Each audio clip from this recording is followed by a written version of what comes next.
মই বাবু হীৰেণ গোহাঁই ডাঙৰীয়াৰ ওপৰত বয়সৰ বহুত ডাঙৰ হেঁচা পৰিছে আৰু বয়সেতো কাকো ক্ষমা নকৰে, মোকো ক্ষমা নকৰিব।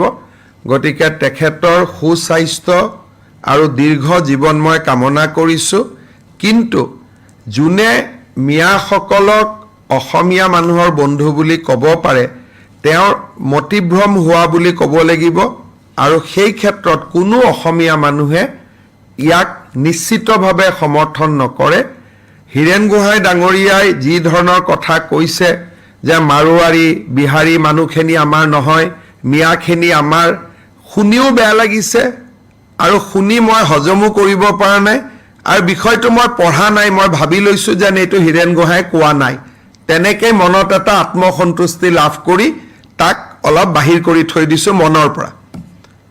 বাকী এইটো কোনোবা যদি ব্যক্তিৰ জ্ঞান আৰু বিবেক যদি সক্ষম হৈ থাকে, এনেকুৱা কথা কেতিয়াও ক'ব নোৱাৰে।